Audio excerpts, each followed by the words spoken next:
Episode 12, 10, End of the Stallion Saga. Chapter 10, End of the Stallion Saga.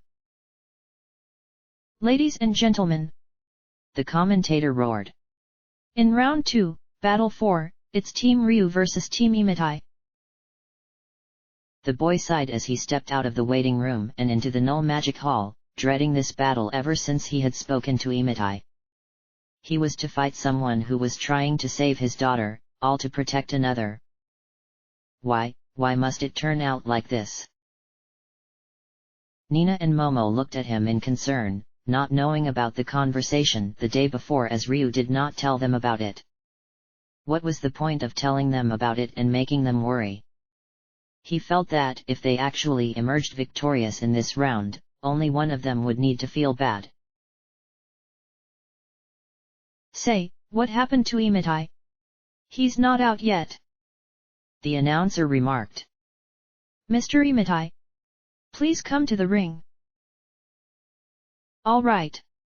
The familiar voice called from the other gate. I'm coming. Suddenly, the ground started shaking and rumbling as though there was an earthquake, forcing everyone to try to balance themselves, and in the midst of it, 3 figures appeared in the opposite side of the Null Magic Hall. The one at the back was Imitai, looking determined, and his 2 teammates were. The commentator gave a loud gasp. Oh my god! Monsters! True enough, Imitai had chosen 2 giant monsters as his companions. They looked rather like trolls, huge, green and muscled, with heads of a green bat. They had golden chains around their wrists, clothes that covered the lower parts of their body, and their fists that were much bigger than Ryu's head looked as though they could break through walls easily. Imitai shook his head as he stood behind the 2 monsters. Just like I said, I can't do anything in this hall, so I'll just have to let my boys do the fighting for me. Ryu stared at the monsters. Those 2? Not the golem boys that he summoned yesterday? B-boys? Well, I suppose that's not against the rules, so... Abruptly the commentator raised his voice, making everyone jump. Team Ryu versus Team Imitai, ready, and... fight! The golems roared and made way for Nina first, but however, Ryu immediately put himself between them and her, drawing out his sword. He charged forward, right in between the fists of the 2 monsters, attempting to lead them away from her. He was successful, for they pursued him immediately, though they kept missing him because he was fast enough to dodge their painful punches. For a long time he led them all over the battlefield in a wild goose chase, occasionally striking back, while Imitai stood back and watched warily. As time passed, however, Ryu knew that he could not battle both golems at once, and he began to think frantically of a way to defeat them. Nina could not do anything to help as she was unable to use any of her spells, but Momo had been trying to aim properly with her inaccurate bazooka, though she managed to hit twice. Oh, for Chrism's sake, I need to improve the accuracy on this thing, the scientist declared as she fired another, hoping hard that it would hit. The Chrism pellet missed the golems completely, but however, Imitai gave a loud cry as it blasted right in his face and, being physically weak, he was down immediately. Then, the golems were unexpectedly out of control, they no longer pursued Ryu, but struck each other instead. What? The boy said, as he backed away. These 2 monsters took turns punching the other, as though they were boxers in a ring instead of partners in a team. The children winced when they saw how strong each punch looked, and they stayed back in fear of being hit as well, though it did not take long for the green creatures to knock each other out, leaving their master on the battlefield. Ugh! Imitai groaned as he attempted to get up, but fell back down to the ground. Oh! Lila! I'm sorry. After that, he fell unconscious. There was silence for a long time as the audience remained shocked, not quite believing that mere children were able to defeat such huge monsters. Then, the commentator's loud voice boomed again. Wow! That was amazing! Let's give Team Ryu a great round of applause!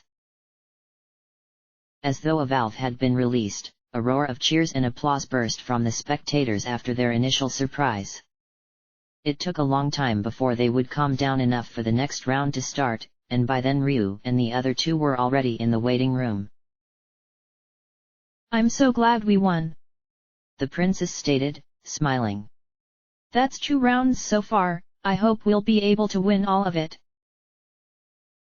I guess it was a good idea to make Ryu here our leader, wasn't it? Momo said, grinning.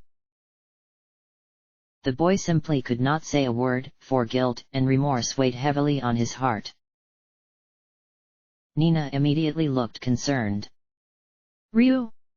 You've been really quiet since yesterday. He tried to smile and only just managed. Don't worry about me, I just feel a little drained. I'll be okay with just a little rest. Are you sure? Her concerned expression did not change. He nodded. I'm sure. Why don't you go take Pico for a walk or something? I'll just rest here a moment longer and I'll join you somewhere later.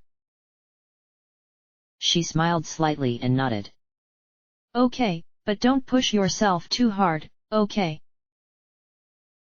I won't, don't worry.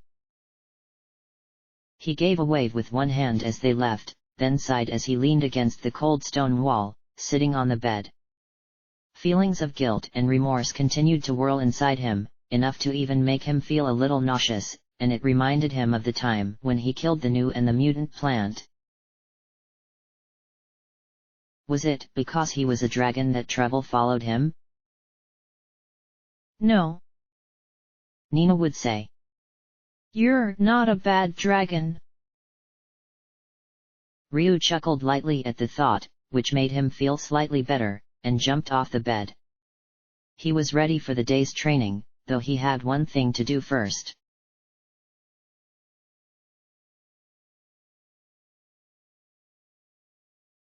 Damn it! Imitai cursed. I didn't expect it to end so quickly. He was sitting up in bed, a bandage around his head, and the 2 little boys that the golems had transformed into upon defeat stood by the foot of the bed. His purple-haired daughter lay by his side, worried for him, and his wife treated his wounds. Shame on you! His wife scolded. Didn't you say this would be an easy win? Only the 2nd round and you already lost. And to some unknown kids, no less. It's not my fault I got put into the null magic hall.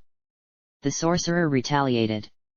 I tried giving them the same sob story, but they didn't take the bait, they said something about their friend being a hostage.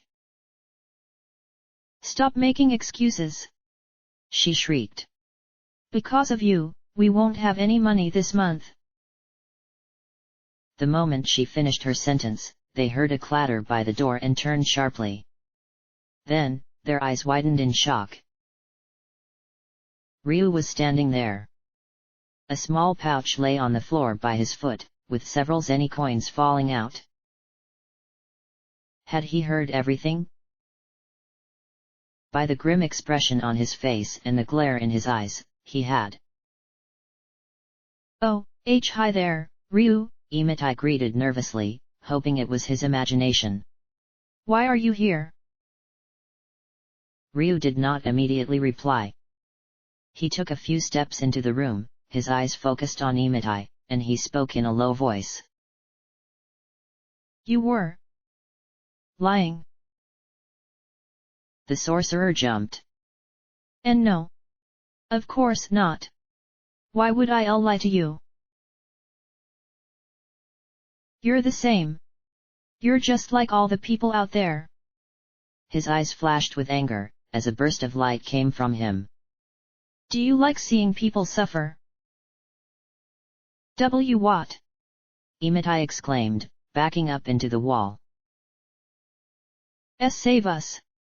His wife shrieked, running into a corner.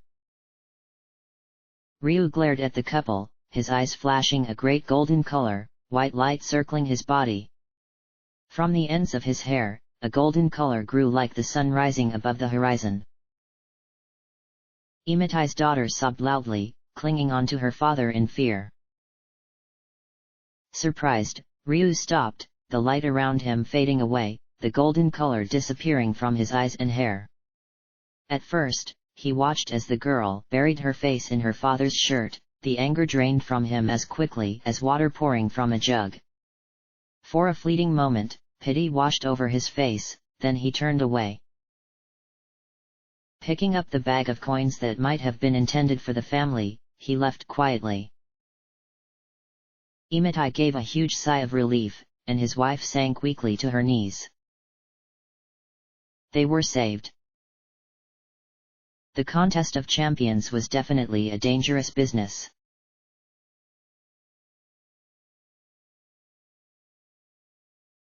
Ryu said nothing about ever meeting Imitai and his family to his companions at all, preferring to keep it a secret from them. Watching the girls laughing and giggling together as though they were on a field trip rather than training for their upcoming battles, he had not the heart to remind them of the corruption that stood strong in Genmul. It only helped to strengthen his determination to get them out of this mess. The contest of champions continued for days, and the battles grew exceedingly harder with each round, but they were able to emerge victorious against all odds all the way to round 7. It was Ryu who did the most damage, however, for constant training had made him as fast and powerful as a grown warrior could be. That, and the fact that he had the blood of the dragon flowing in his veins. Just one more battle and they would be free. Right after their victory in round 6, the semi-finals, Sunder barged into their waiting room with a huge grin and a loud greeting. Hey, brats! Pretty impressive! You actually made it into the finals!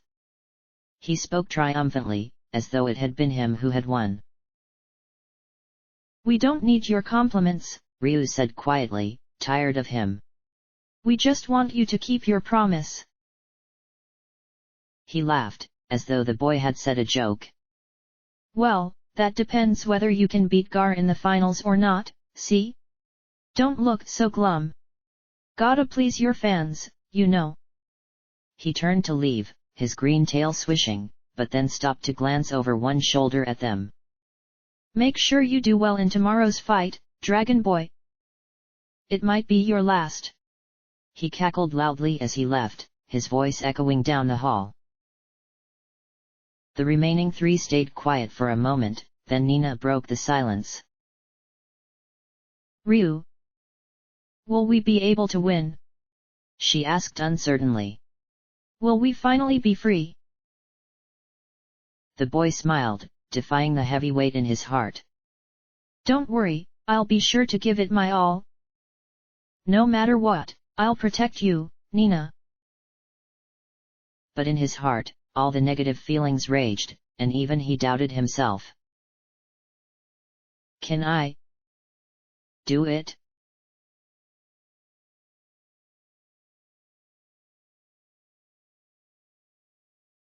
Balio smirked as he strode along the hall towards the waiting room of the Hall of Kings, thinking gleefully of how much money he made from entering that dragon brat in the contest. Sure, he had given a lot of trouble ever since the brothers had dragged him to India to show him the king, but in the end they were able to show him how the world, where the strong prevailed, worked. Once the contest was over, though, they would have to get rid of him. Sunder came up behind his brother just as they arrived at the waiting room, and they grinned as they pushed the door. Inside, the massive form belonging to Gar was sitting cross-legged on the floor, his eyes closed and his halberd leaning silently against the wall, meditating, perhaps. He did not look up when they entered, nor did he react when they started speaking to him. So, Gar. Sunder started in his usually loud voice. Feeling excited about winning this fight? This battle is naught but training to fulfill my goal, Gar's deep voice replied as he opened his eyes. Is my answer your only purpose? He was taken aback. That's not it, Gar, Balio quickly answered, shaking his head. We came to see how you are before the battle. He forced a grin. It looks like you're confident as ever, huh? Perhaps so. The winged man slowly stood up, his form towering over the half-unicorns as he reached for his halberd. But do tell me about this boy I am to do battle. He turned towards them. From whence did he come? Is he not rather young to be so strong a warrior? Well, it's like this. Balio stood nearer, as though he did not want anyone to hear. He looks like any other kid. But he's really a dragon.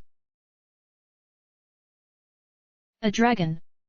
There was a hint of interest in his voice. Sunder waved a hand nonchalantly. Hey, he's nothing for you to worry about, right? I mean, he's just a kid. At that moment, the commentator's voice boomed all over the hall outside, followed by a great cheer from the audience. Well, it's starting, come on, Sunder. The blue-haired brother went to the door. Be careful, Gar, but like we said, it's nothing for you to worry about, right? Once both half-unicorns had gone out of the room, Gar shut his eyes. A dragon. Mayhap my last.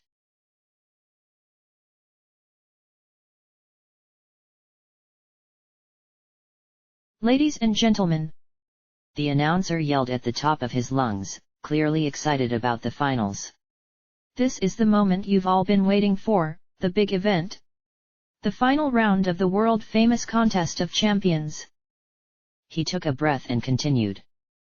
Believe it or not, one of our challengers is a child. Everyone, please welcome our Superboy. Ryu.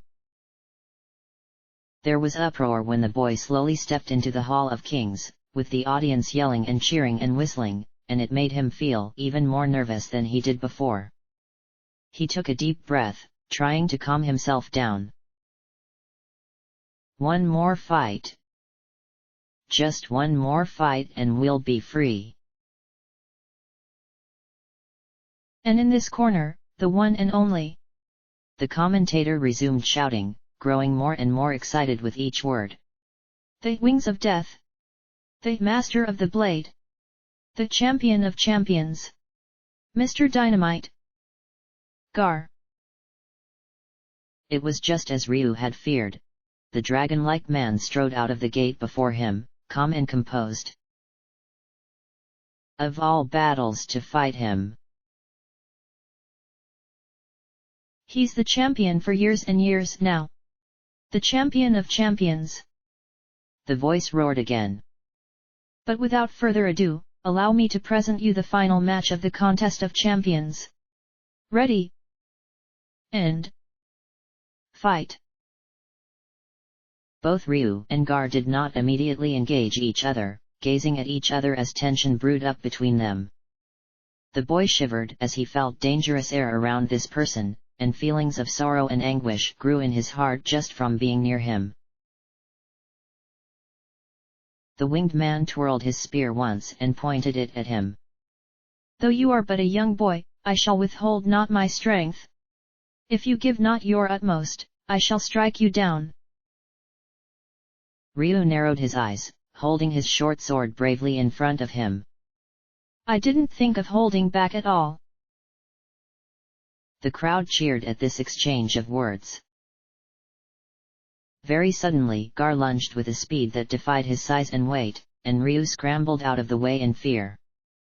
As he moved quickly as far as he could, he stopped himself and reminded himself what he was here for. I'm here to fight for freedom.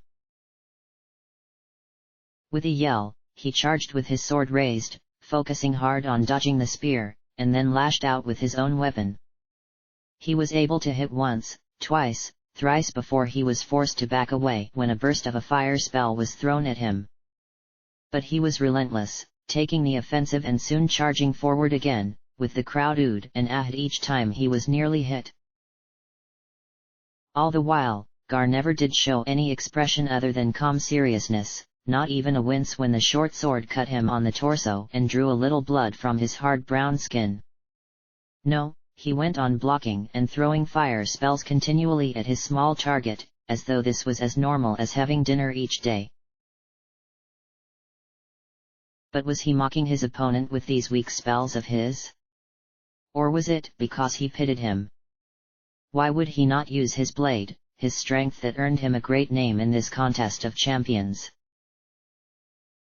The boy hesitated, suddenly wondering if continuing to fight was the right thing to do. All his fiery determination was gone in a flash. Is it right to hurt someone to get what I want? The crowd then gave an extra loud and excited cheer, shaking him out of his thoughts and pulling him back to reality, but it was already too late. Gar, having already raised his halberd, swung it at him with one muscular arm. There was no time for him to avoid it. Ryu gasped in pain as the blunt end of the halberd struck him at the side of his head, immediately forcing him to the ground. His wide cerulean eyes staring at his opponent, his mind already began to slip into unconsciousness as tears of anguish slid down his cheek. Not from losing the battle, but from losing his companion's freedom.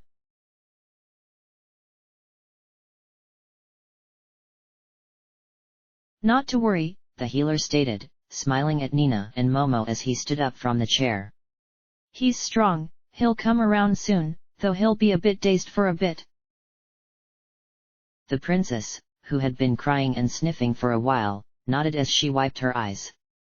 Thank you so much, sir. Don't mention it, it's my job after all. He picked up his bag and left, after giving one last kind smile to her to reassure her. Momo beamed as she patted Nina's shoulder. I told you he'll be fine. It's not even a bad concussion. I'm sorry. I was so scared when I saw him fell. The princess sniffed slightly as she gazed at the still figure of the unconscious Ryu.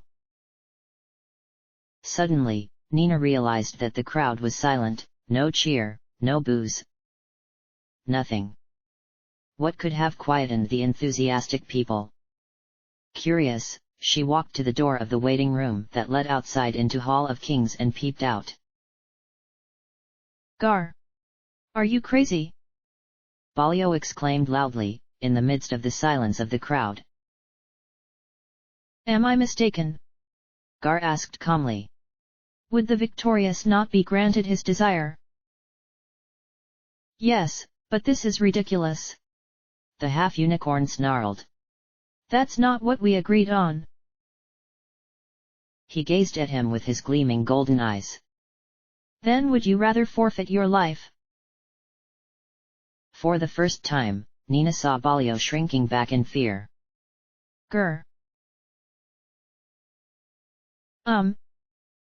The announcer started.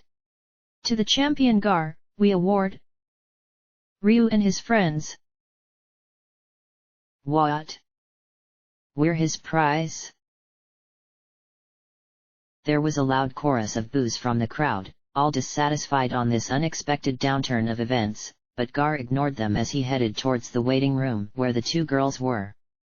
Nina frowned as she stood between him and the bed where her male companion was sleeping, with a firm determination on her face that indicated that she would fight to protect, just as Ryu always did for her. To her surprise, however, Gar's gaze turned from harsh to soft, kind, and warm. You need not worry, I wish you no harm. He lowered his head. I held back for fear of injuring him. The princess continued to glare at him, for she found herself being unable to forgive him for hurting Ryu and put him into this stage, even if he did hold back. And for him to ask for them as his prize. it was ridiculous. Thank you very much, Gar. Momo started. But why did you? It was just that very moment when a soft groan came from the direction of the bed, making everyone turn towards it. Ryu, who had been unconscious all this while, stirred and slowly sat up with a hand held to his head. He was finally awake. Ryu! Nina exclaimed, rushing to his side and startling him. You're awake? He blinked. Yeah, I am, but what exactly? He trailed off when he finally realized that Gar was there.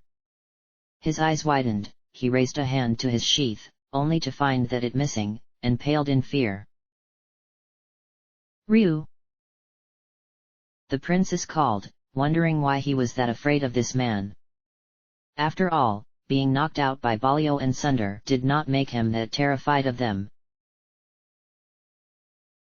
Almost as suddenly as it had started, he snapped out of it, as though it was only that instant that he realized what he was doing.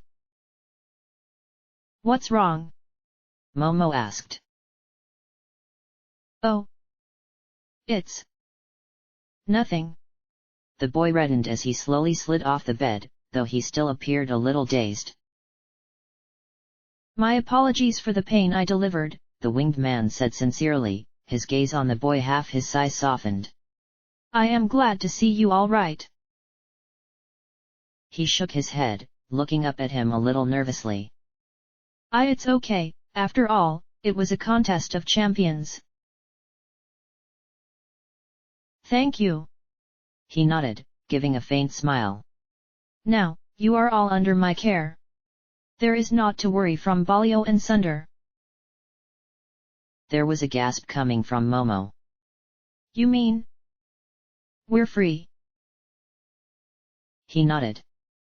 Yes. All right. She turned to the other two. Come on. Let's get out of here before those two decides to get nasty and come here. Definitely, Ryu agreed. I really don't want to see their reaction after they found out that I lost the competition for TH. Nina gave an abrupt shriek. Pico. We forgot all about Pico. So one still remains in their midst. Gar said, appearing to be talking to himself, and abruptly left the room. Bewildered, they quickly went after him, though Ryu first stopped to pick up his sheathed sword, and they strode briskly along the hallway all the back to the main entrance before turning left towards Balio's office. The moment they entered the little room, Balio and Sunder yelped as they leaped straight off their seats. Gar held his blade towards them, silently threatening them with his glare, and jerked his head in the direction of the cage. Sunder growled, but grudgingly pulled a ring of keys off a hook at the back of the room and released the onion, who was wild with the joy of being free. Pico bounced up and down excitedly, like a ball thrown against the floor with force, but Nina quickly grabbed him and ran back to join the others, watching the brothers warily. Balio and Sunder glared, but did not make a move towards them. A prudent move, Gar stated, keeping his eyes focused unblinkingly on the brothers. These children are under my care. I will not repeat myself again. Then he turned around. Let us go. Silently the three youngsters and one onion obeyed, and then he himself left after them. For a moment, the brothers stood there in silence, then Sunder kicked a chair angrily. Damn it! What's gotten into Gar? Balio shook his head, his expression harsh. I don't know, who knows what he's thinking? He shook his head. Do you think he turned on us, bro? From the looks of it, he just did. He growled. We can't just let them go. Not after what they put us through.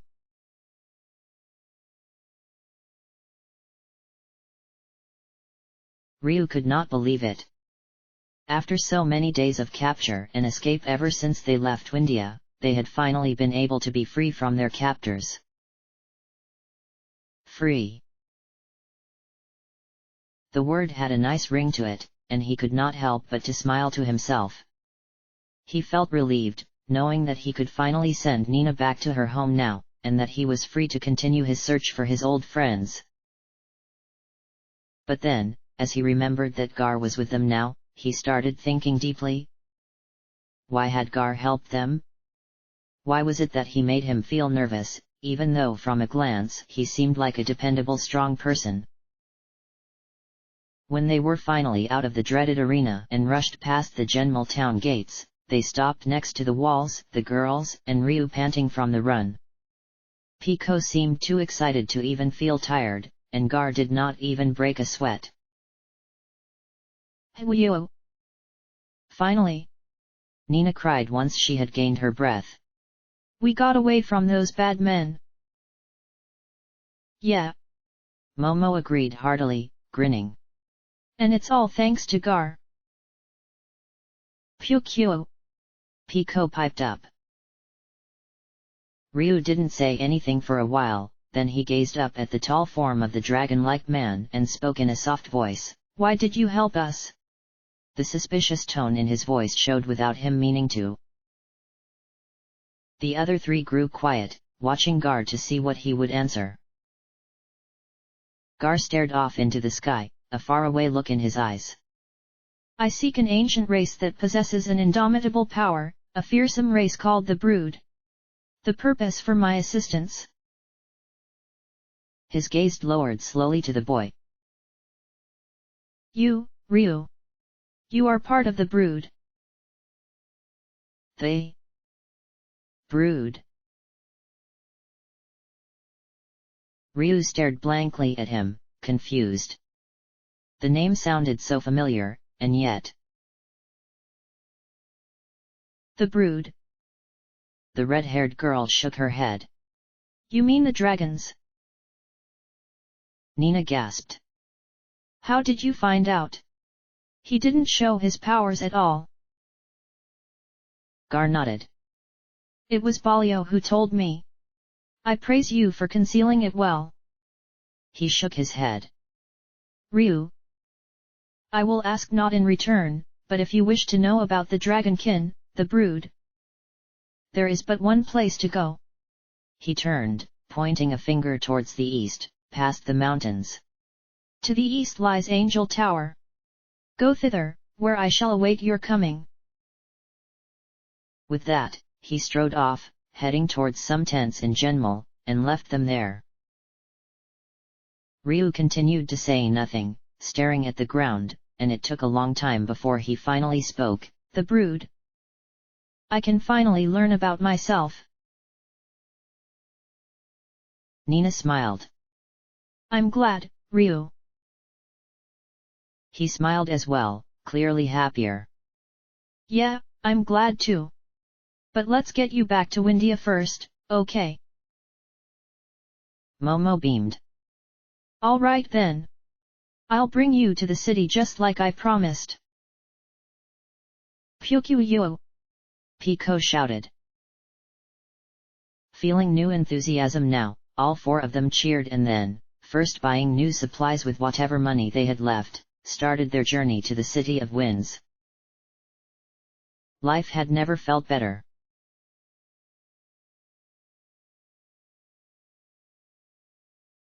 It took about half a day to arrive at a huge wooden bridge across a deep gorge, with a signpost next to it that said, "Make a scourge. Do not lean too far over the side of the bridge." Unlike the barren ground where Genmal was situated, Makis Gorge was a place filled with greenery and trees, complete with a rushing stream flowing a long ways below the bridge. It was rather peaceful here, heightening the group's feelings of being free. "Come on.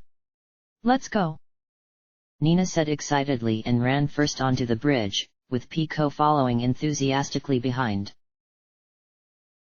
However, just as he stepped on the first plank of wood on the bridge, Ryu immediately felt that there was something wrong. He sped forward, overtaking his two companions, and stepped right in front of them, forcing them to stop abruptly. And it turned out that he was right.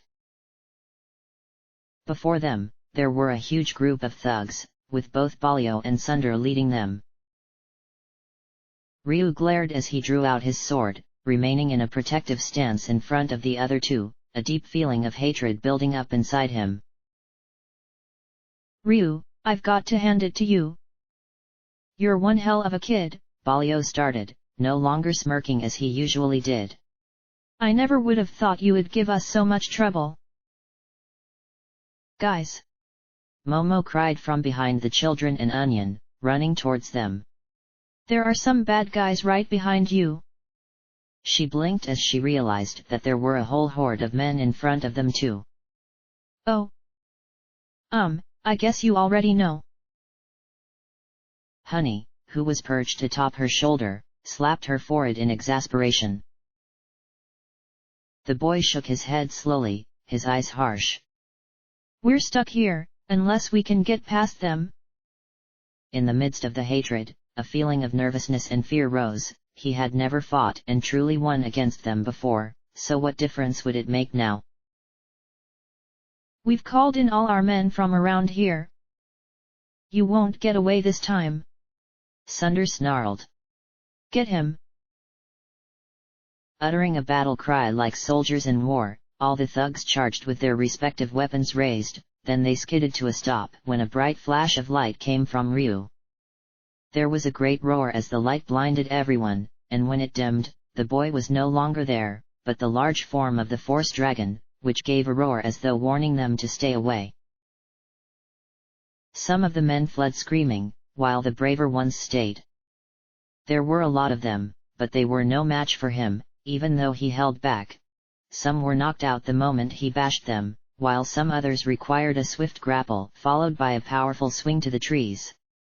It did not take long for every one of the men to be knocked out or to escape from the scene. These dragons are really something, Sunder. Balio remarked harshly, unsmilingly. But of course, he can't keep it up forever. The other brother stated, grinning evilly at the dragon. We still have plenty of men behind you. It was just that moment when Gar, with his usual composed self, came from behind the girls. His expression grew grim when he saw the half-unicorns again. Gar gestured behind him. It appears I was right to believe it was not a mere joy for fishing that summoned these men here. Sure enough, the remaining men behind them were all unconscious on the ground, as a result of Gar's strength. Sunder's grin instantly disappeared. What? Gar. The blue-haired brother growled. What do you think you're doing? Why did you betray us to help these kids? I do recall telling you they are in my care. He stepped up towards them, stopping beside Ryu with a short glance at his dragon form, and then focused his eyes on them. It would seem the first betrayal was yours. Grr. Sunder snarled. Balio shook his head. Gar, the boss isn't going to let you get away with this. Gar crossed his arms. I care not for the threats you carry. I see. He straightened, clenching his fists. All right then, we'll settle this here and now. He glanced at Sunder. Looks like the time has come to show them our true power, my brother. At first Sunder looked horrified, then his face twisted into a look of dangerous confidence as he glared at Ryu and Gar. You're all dead. The two brothers stepped closer to each other, a gleam of light coming from both of them, and they screamed as a bright pillar of light engulfed them. Ryu drew back, growling. Were they able to transform as well? Almost as suddenly as it had started, the light disappeared away in a flash. But now, the dragon stared at the single huge form that was now there instead of the two brothers. It retained their half-unicorn form, large enough to tower over even Gar, with white and red marks all over its body. Its mane looked as though it was made of a curved metal, and there was a blue crystal on each of its shoulder, which glowed as it roared loudly. Stallion metamorphosis! The voices of Balio and Sunder cried together. No one has seen us in this form and lived to tell the tale. Stallion lunged forward with the combined speed of 2 horses and punched Gar hard, its strength so great that it even knocked the heavy-winged man a few feet away. Ryu charged, bashing his huge dragon form into Stallion, and he jumped away just in time for Momo to shoot her bazooka, which struck the ground instead of her target, and the princess to throw an ice blast spell at it. Gar recovered quickly and struck hard with his halberd, creating a huge cut wound right across its white chest. But despite the relentless attacks, Stallion showed no signs of going down but instead struck just as relentlessly, and it showed no mercy even to the 2 girls and Onion. It kicked Pico around like a ball mercilessly, slapping Momo out of the way each time she tried to fire her weapon at it, and it only shrugged at Nina's attempts to bring it down with her spells. All of a sudden, it made a grab for Nina with a sinister dual laughter, holding her up by the scruff of her neck, and it cried, "Let's see how well you can protect her like this." No! Ryu cried in his mind, a high snarl of panic escaping from his lips. Stallion, with a loud yell, flung Nina right over the edge, her scream echoing off the walls of the gorge. "Nina!" Ryu roared, yelling her name in the dragon's tongue, and threw himself down the gorge after her, determined to protect her. His mind oblivious to his enemy's evil laughter, he dived downwards faster than she was falling. The rushing rapids of the river through Makis Gorge came nearer and nearer. For a fleeting moment, he wondered, would he be able to make it? With a determined roar, he dived with an abrupt burst of speed, past her, and allowed her to land safely on his back. Then, just as his hind legs brushed against the surface of the river, he spread his great wings that stretched across the river. And a moment later, he burst out from the gorge and into the great blue sky. Nina held on tightly, her eyes closed tightly against the strong wind, but there was no fear in her little heart. She trusted him completely with her life. As he set her safely down on the ground again, far enough from the battle, she looked up at him, smiling. "Thank you, Ryu, you saved me again." Being in his dragon form, Ryu was unable to speak, but he gave a soft growl in reply before rejoining Momo and Gar in the fray. Just as he arrived, however, suddenly Stallion drew back, howling loudly. Gar stepped in front of Momo, protecting her, and the dragon, sensing that something dangerous would happen soon, snarled as he charged forward. But before he was even near enough to attack, Stallion formed a cross with its glowing arms and sent a ray of rainbow lasers towards all 3 of them, so powerful that it made him fall in pain immediately. What is this?" He snarled as he tried to force himself up, tried to ignore the pain, but his body felt numb, his pain-filled limbs refusing to obey. "Ryu!" Nina cried, with tears in her eyes. She had to help him. But how? When Ryu roared in pain, fear struck her like a thunderbolt, and she foolishly threw herself at him, screaming when the laser rays touched her. "Ryu!"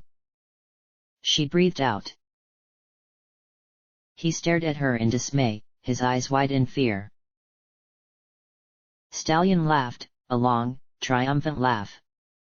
"Now you see? The strong prevail over the weak." The dragon switched his gaze to Stallion, his hated enemy, laughing mockingly at him, taking everything from him, as though he had no right to be happy. Just because they were strong? Just because they had power? Rage burned in Ryu's heart. Every part of him screamed in hatred. "Then I ask for power," He roared into the sky, a great roar that shook the earth. Stallion drew back, surprised. The dragon charged forward once again, wings spread wide at his sides. His mind numbed to the pain, his eyes focused on his hated enemy. Pain. Give them pain. He lashed out with his fangs and suddenly, 3 large magical claw marks, burning with crimson flames, slashed across Stallion with a great flash of light. Instantly, Stallion was thrown back against a great cliff, 3 new bleeding, burning wounds forming on his chest. But he didn't stop there. He continued lashing out with the flame claw, relentlessly, again and again. He didn't stop when deep cuts appeared on Stallion. He didn't stop when a large pool of blood gathered at its feet. He didn't stop even when it had fallen back, reverting to 2 half-unicorns in a great burst of light. And he didn't stop even when they were covered in blood. Hate. Hatred for the evil half-unicorns for taking his friends away from him. For taking his peaceful life away. For hurting Nina. He snarled. The flame claw struck them again. Balio and Sunder's eyes widened in fear. Was this truly the power of a dragon? Was this the reason why dragons were feared? But Ryu wasn't satisfied. Seeing them covered in blood, cowering in fear, didn't make him satisfied. Give them more pain. He turned heavenward and roared, a ferocious roar that sounded like the clap of thunder. A roar filled with determination. A roar filled with hatred. Energy burned in his throat, glowing in his open jaws. He gazed forward, at his hateful, pitiful targets. Die. A burst of light came from his jaws. Then, everything slowed down drastically, as though time had stopped. Ryu felt angry, he wanted to incinerate his hateful enemies this very instant. He didn't want to wait any longer. You fool! Letting his dragon power overwhelm your mind. It was that male voice again. Ryu growled. I hate them. Do you remember your purpose in this battle? Do you really want to hurt them to this extent? My purpose? He realized with a start.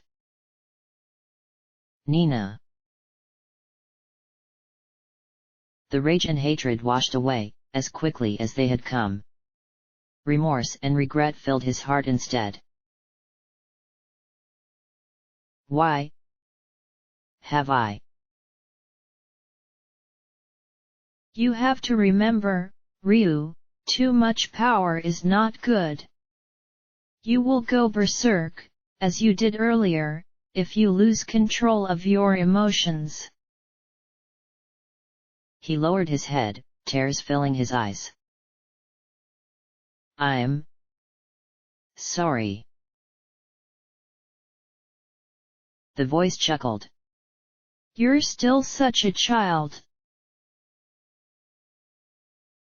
Ryu could almost see the silhouette of a man in his mind, a hand reached out to pat his head reassuringly. Don't worry, Ryu, just remember what's important to you. Do what you know is right. Time suddenly resumed, and he found himself gazing at the bloody forms of the half-unicorns. Huddled together.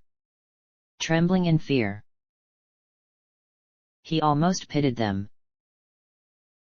The light in his jaws disappeared away. What? Balio muttered. Ryu gave a low growl as he stepped back, reverting back to his small human form, with a look of quiet sadness on his face. Part of him still wanted these two to be dead, still wanted revenge, yet he knew now that it was wrong.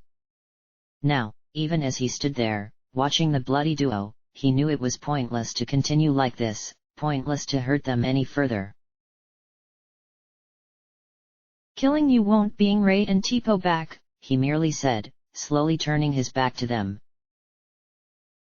Yes, doing this is the right thing. He began to walk away, but an angry yell from Sunder made him stop. You brat! Sunder shouted, pulling out a dagger with a bloody hand. Don't think you've already won because of this. No one messes with us and gets away with it. Balio yelled. Arg! He lunged forward swiftly with the last of his strength, and his brother followed suit. Together, they took the form of Stallion once again, carrying a large dagger in one hand. Take this! It cried, stabbing at him. Ryu! Nina screamed, covering her eyes with her hands. The boy spun around quickly, his eyes wide with fear, but it was too late. There was no time to react. He shut his eyes tightly, awaiting the stab that would eventually end his life. But it never came. Gar, with his great strength, bashed into Stallion. And sheer force knocked it right over the edge of the bridge. Ryu rushed to the side and looked down. There, he saw the half-unicorn brothers, now separated, hanging dangerously high above the rushing river. Balio was holding on tightly to Sunder's leg, and the latter had one hand on the bridge while the other still on the dagger. In their injured state, they would not last long. A strange feeling rose within Ryu, overpowering his hatred. No. I can't just leave them like this. He held out a hand, ignoring the fear he felt inside him, and shouted, Give me your other hand! Balio looked up, stunned. What? I said, give me your other hand! He shook his head. Quickly! Before it's too late! Sunder snarled. Damn you! We don't need your help! Now stay the hell away! He raised the dagger and swung it hard at the boy, who fell backwards into a sitting position. It was a costly move. Almost immediately, his hand that held the edge of the bridge slipped. With a loud, piercing scream, the brothers then fell towards the rapid river in Makus Gorge, like a rock thrown from a high position, plunging right to their death. End of chapter.